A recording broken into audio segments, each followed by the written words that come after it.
Olá, boa noite. Veja no Brasil TV. A polícia investiga a morte de uma idosa durante uma confusão no hospital municipal na zona norte do Rio. Moradores de São Paulo relatam insegurança e medo de sair nas ruas por causa da onda crescente de assaltos. A chance de limpar o nome. O governo federal lança um programa para renegociar as dívidas.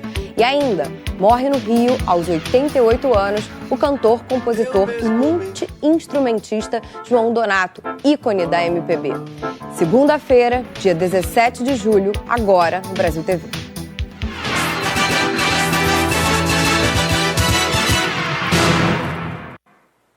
A polícia do Rio investiga a morte de uma idosa durante uma confusão num hospital municipal em Irajá, na zona norte da cidade. Alene Marques da Silva, de 82 anos, teve uma insuficiência cardiorrespiratória e não pôde ser atendida porque a única médica do plantão estava sendo agredida por um homem e a filha dele. A médica Sandra Lúcia levou 5 pontos na boca e chutes. O Bruno Gruber tem os detalhes do caso. Pai e filha foram presos em flagrante depois de causar uma confusão na madrugada de domingo aqui no Hospital Municipal Francisco da Silva Teles, em Irajá, na zona norte do Rio. Segundo a Secretaria Municipal de Saúde, André Luiz do Nascimento Soares veio com a filha, Samara Kifini do Nascimento Soares, de 23 anos, para a unidade de saúde por volta das 3h30 da madrugada de domingo, com um corte em um dos dedos da mão direita. Quando foi informado de que precisaria aguardar que outros pacientes mais graves fossem atendidos ou então se dirigir para outra unidade de saúde, o paciente e a filha se revoltaram, passaram a revirar cadeiras e depredar a sala vermelha do hospital. Quando a médica que estava de plantão, a Sandra Lúcia Rodrigues, chegou para ver o que estava acontecendo, ela foi agredida pelo André Luiz, foi empurrada, levou um soco na boca. A doutora Sandra Lúcia precisou receber 5 pontos e ser atendida por um dentista. Durante o quebra-quebra, essa única médica de plantão não conseguiu atender os pacientes que estavam na sala vermelha. E como o André Luiz andava sempre com a mão para trás, dando a entender que estava armado, todos os outros funcionários correram para se esconder. A polícia foi chamada, pai e filha foram presos em flagrante por dano ao patrimônio, lesão corporal e também por homicídio doloso.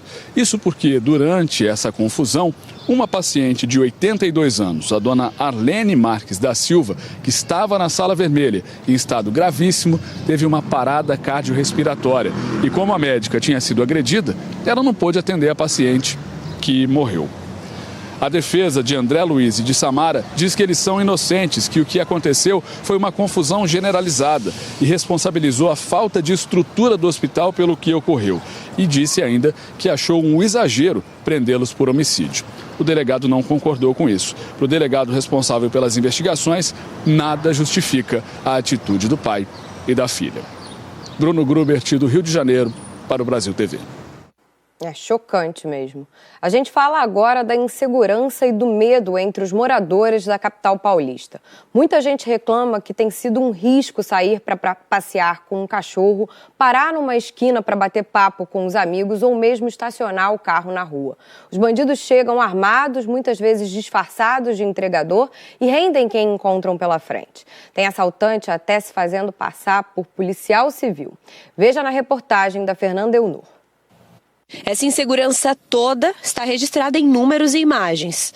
De janeiro a maio deste ano, foram mais de 1.400 casos registrados só na delegacia de Pinheiros, na zona oeste da capital. Um aumento de 4,2% em relação ao mesmo período do ano passado. Realmente a situação tem piorado muito, sobretudo à noite, sobretudo para quem vai sozinha, não é? E realmente tem havido muito assalto, muito roubo de celular, enfim. Eu moro em São Paulo faz alguns anos, sempre no mesmo bairro, e a situação tem sido muito mais tensa ultimamente.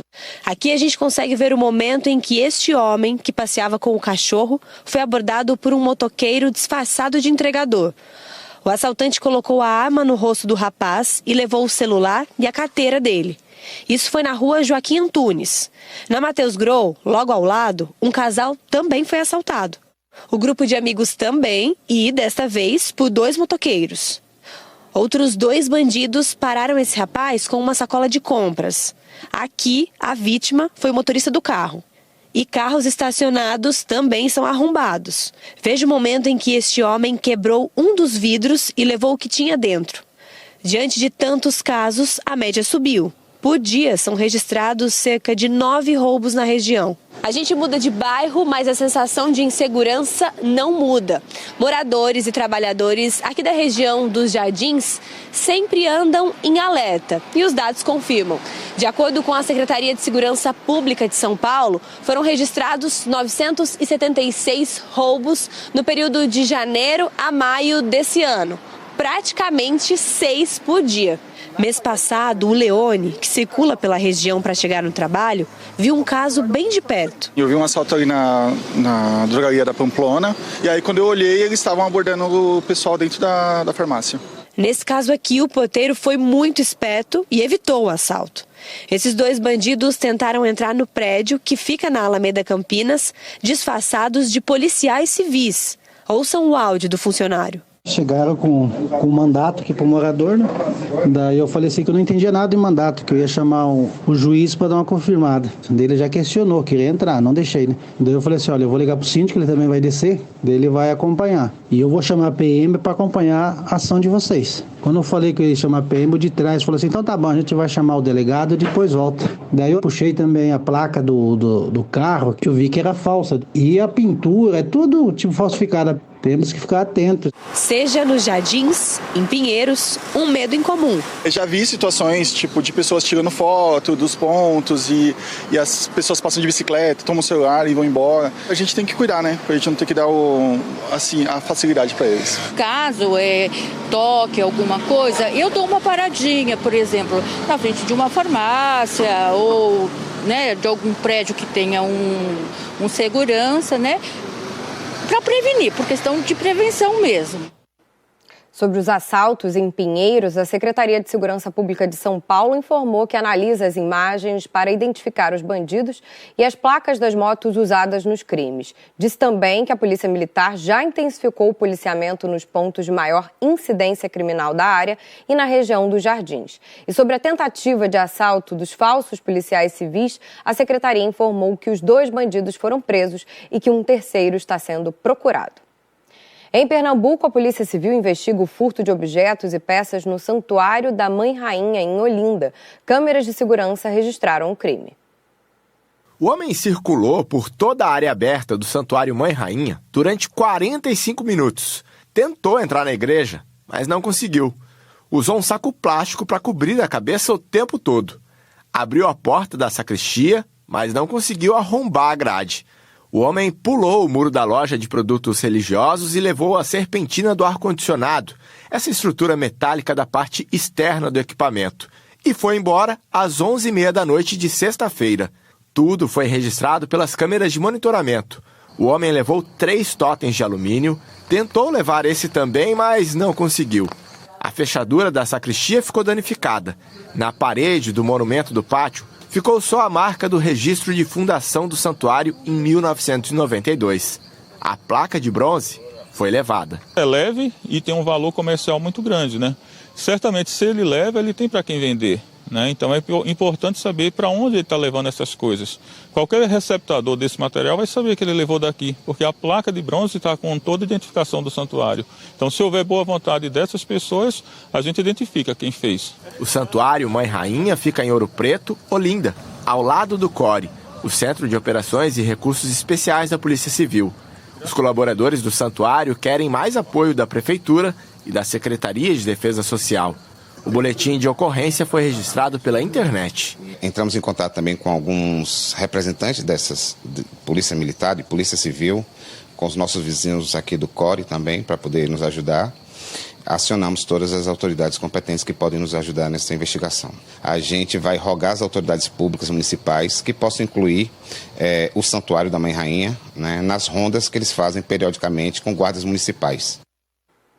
A A Prefeitura de Olinda disse que o patrulhamento no entorno do Santuário da Mãe Rainha é de responsabilidade da Polícia Militar e que faz o reforço com a Guarda Municipal apenas durante a realização de eventos. Já a Polícia Militar de Pernambuco disse que não registrou a ocorrência do furto e que o bairro de Ouro Preto, em Olinda, conta com rondas de carro e de moto. A PM afirmou ainda que, de todo modo, vai reforçar o policiamento na área do santuário.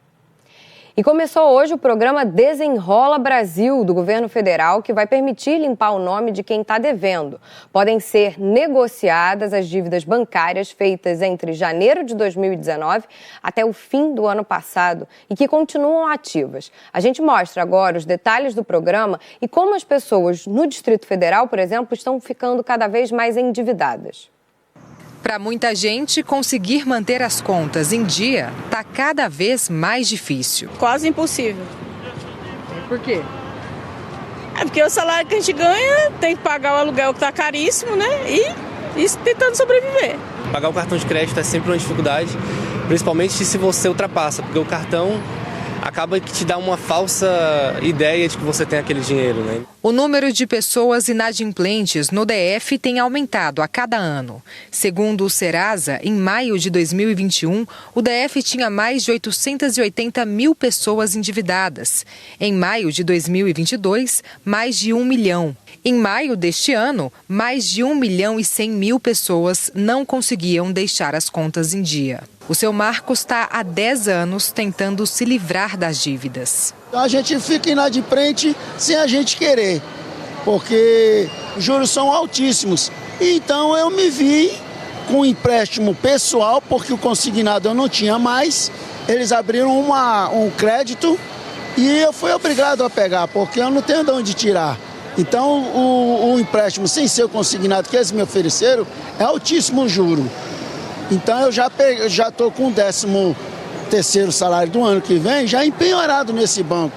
Fazer essa negociação nem sempre é fácil. E para deixar esse processo mais acessível, foi lançado hoje o programa Desenrola Brasil, do governo federal. O objetivo é facilitar essa negociação com os bancos e limpar o nome de quem está devendo. A previsão é que 70 milhões de pessoas em todo o país sejam beneficiadas. A gente pensou num programa para dar um alívio para essa população que precisa nesse momento, um programa emergencial e, além disso, um programa que visa reativar a economia, porque essas pessoas vão poder voltar a consumir, a ter crédito na praça depois do desenrola e, além disso, os bancos vão ter mais espaço para dar crédito para a população depois do programa. A gente vai ter que 50 bilhões de reais a mais que os bancos vão poder emprestar para outras pessoas e para outras empresas. Pelas regras do programa, quem tem dívida de até R$100 com bancos já vai ficar com o nome limpo automaticamente. Segundo o governo federal, tinha 1.500.000 pessoas nessa situação. A dívida não vai ser perdoada, vai continuar existindo para ser paga quando o cliente puder. Mas ele não vai mais ter as restrições de um negativado. Então, pode voltar a conseguir pegar empréstimos, por exemplo. E quem tem renda que vai de 2 salários mínimos até R$20 mil por mês também vai ser beneficiado. O programa estabelece que a pessoa pode ter pelo menos 1 ano para quitar a dívida, desde que ela tenha sido feita até 31 de dezembro do ano passado. Nesse caso, toda a negociação tem que ser feita diretamente com o banco que emprestou o dinheiro. Daí a pessoa também fica com o nome limpo, mas é o banco que vai decidir as regras. Por exemplo, quais taxas e juros vai aplicar. Em setembro, outros grupos também vão poder participar do programa. São aquelas pessoas que ganham menos que 2 salários mínimos ou estão inscritas no CadÚnico. Mas atenção, dívidas com o governo não estão incluídas no programa Desenrola Brasil. Por isso, por exemplo, não podem ser renegociadas dívidas de crédito rural ou débitos com garantia da União. E 19 mandados judiciais foram cumpridos na Operação Overpay pela Polícia Civil do Mato Grosso. A investigação apura o pagamento indevido da Secretaria Municipal de Saúde de Cuiabá para uma empresa contratada para a prestação de serviços médicos. Olá, Bárbara. Esta operação deflagrada hoje pela Polícia Civil por meio da Delegacia Especializada de Combate à Corrupção tem o objetivo de investigar o pagamento indevido feito pela Secretaria de Saúde de Cuiabá a uma empresa terceirizada contratada para prestar serviços médicos em unidades de saúde da capital. As investigações apontaram que esta empresa contratada pela Secretaria apresentou um relatório de atendimentos de pacientes adulterado, constando uma demanda bem acima do que de fato foi cumprida e ainda com ausência de informações. Foram verificados também indícios de que a empresa sequer existe fisicamente e que o sócio proprietário seria um ex-agente público do município. Foram cumpridas 19 ordens judiciais, sendo um mandado de prisão contra este ex-servidor, 6 de busca e apreensão em Cuiabá e Barra do Bugres, interior de Mato Grosso, e 12 de medidas cautelares, como bloqueio de bens, suspensão de funções públicas, além de um mandado que proíbe a empresa investigada de fazer novas contratações. A Polícia Civil segue investigando o caso. Natan Goulart, para o Brasil TV. A Polícia Militar Rodoviária intensificou a fiscalização nas estradas mineiras por causa das férias escolares. Mais de 30 mil quilômetros de rodovias vão ser monitorados durante a operação, que começou hoje. Então, a Polícia Militar Rodoviária começou hoje, vai até o dia 31 de julho, essa grande operação que acontece em mais de 100 pontos espalhados pelas rodovias mineiras. Importante a gente falar que essa operação acontece na segunda quinzena de julho, a pausa nos estudos, férias escolares. São mais de 30 mil quilômetros de rodovias estaduais e também federais sob a responsabilidade do Estado. E esse trabalho que a Polícia Militar vai fazer é exatamente o seguinte, de orientação aos motoristas, de combate ao tráfico de drogas, com abordagens, com utilização de bafômetros, radares, drones para fiscalizar a velocidade e, claro, também uma blitz educativa. A gente sempre fala da importância que o motorista tem quando pega a estrada. Você, pai, você, mãe, vai pegar a rodovia, vai passar por um trecho que não conhece, vai desbravar o nosso estado, dá uma espiadinha antes, na condição dessa rodovia, se ela tem algum bloqueio, se você precisa sair desse trajeto, isso é extremamente importante. A polícia também alerta para você ficar atento à segurança de todo mundo que está a bordo, do motorista, do carona, dos passageiros no banco de trás. Aí a gente lembra, tem a cadeirinha do bebê, tem um assento de elevação para criança que ainda não está naquela altura, que não consegue usar só o cinto, precisa desse assento. Gente, tem que lembrar de muitos detalhes. E, claro, condição do carro, condição do pneu, dos faróis, é aquela revisão que todo mundo tem que fazer quando vai pegar a rodovia. O Corpo de Bombeiros do Maranhão registrou 21 afogamentos, com 5 mortes só esse ano no estado. Ontem, infelizmente, uma criança de 9 anos morreu após se afogar na praia. Helena Sofia Figueiredo tinha 9 anos. Ela estava tomando banho na praia junto com outros menores quando desapareceu neste fim de semana aqui em São Luís. Testemunhas contaram que os adolescentes que estavam na companhia da menina foram surpreendidos com uma forte onda que arrastou todo o grupo. Na tentativa de sair da água às pressas, eles acabaram a perdendo de vista. O Corpo de Bombeiros fez buscas na área e só conseguiu localizar o corpo da garota mais de 800 metros do local onde ela teria se afogado, já sem vida. Do início do ano para cá, já foram mais de 21 ocorrências por afogamento nas praias aqui no Maranhão. De acordo com o Corpo de Bombeiros, mais de 6 mil abordagens foram feitas a banhistas que insistem em desrespeitar as regras e, assim mesmo, entrar em regiões consideradas de alto risco. Uma das principais recomendações do Corpo de Bombeiros e de guarda-vidas é que as pessoas prestem atenção à sinalização nas praias, principalmente em locais de ponto onde há bandeira vermelha, e evitem nadar próximo a pedras ou a estacas, o que faz aumentar ainda mais as chances de acidentes. Aqui de São Luís, Murilo Lucena para o Brasil TV.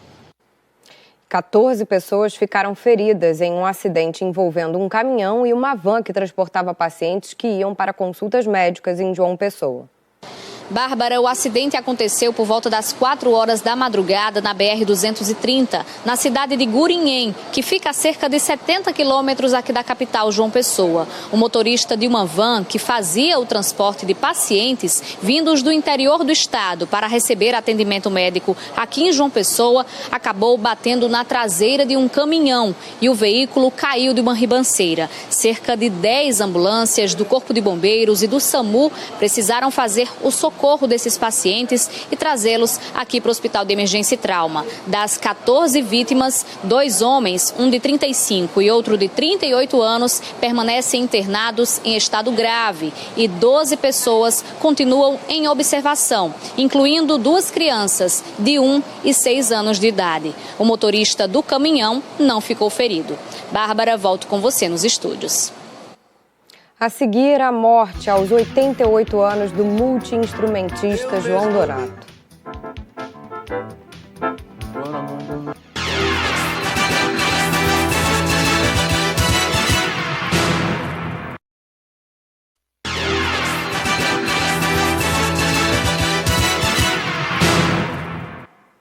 Brasil TV de volta falando da morte de João Donato, aos 88 anos.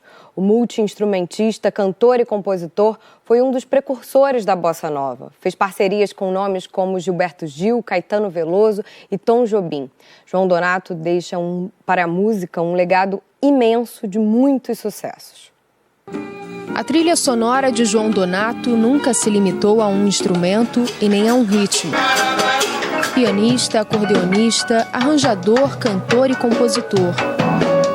Ele soube fundir com maestria o jazz, o samba e outros ritmos latinos e caribenhos.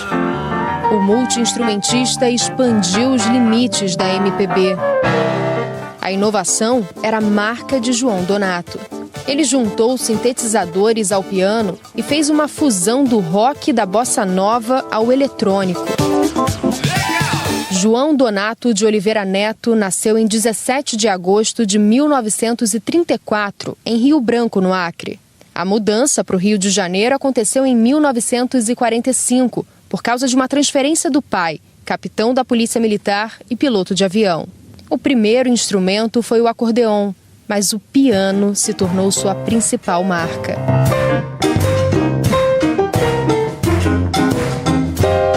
Em 1959, recebeu um convite para tocar em Los Angeles com remanescentes do Bando da Lua, de Carmen Miranda. E foi nos Estados Unidos que João Donato acabou moldando seu estilo musical. Um dos principais nomes da bossa nova, João Donato foi parceiro de João Gilberto, Tom Jobim, Vinícius de Moraes.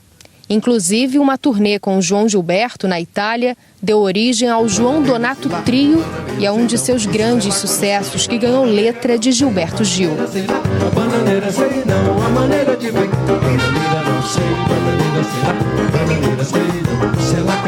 Também com Gil fez uma de suas músicas mais populares. De repente ela cheia de paz, como se o vento de um tufão. Outro clássico de Donato ganhou letra de Caetano Veloso e virou hit mundo afora. Uma música cantada por muitas vozes.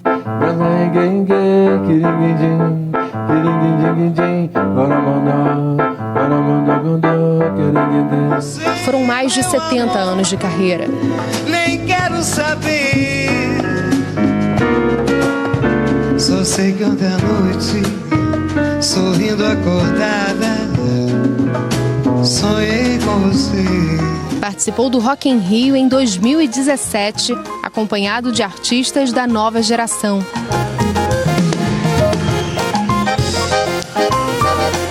Não parou de trabalhar nem durante a pandemia de Covid-19, quando participou do lançamento digital do álbum Jazz is Dead, em parceria com músicos de Los Angeles. No ano passado, lançou seu último álbum, Serotonina. João Donato morreu aos 88 anos. Ele teve uma infecção nos pulmões e foi internado com pneumonia aqui na Casa de Saúde São José. A morte foi confirmada hoje de madrugada. A despedida será amanhã no Teatro Municipal. Em setembro, o artista tinha apresentação confirmada com Martinho da Vila num festival em São Paulo. Os estúdios e os palcos ficaram mais tristes e vazios sem João Donato. Numa postagem na internet, a família escreveu: "Hoje o céu dos compositores amanheceu mais feliz. João Donato foi para lá tocar suas lindas melodias. Agora, sua alegria e seus acordes permanecem eternos por todo o universo."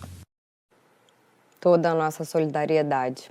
Em Rio Branco, cidade natal de João Donato, existe um espaço cultural que foi construído sobre as bases de uma velha usina de beneficiamento de castanhas.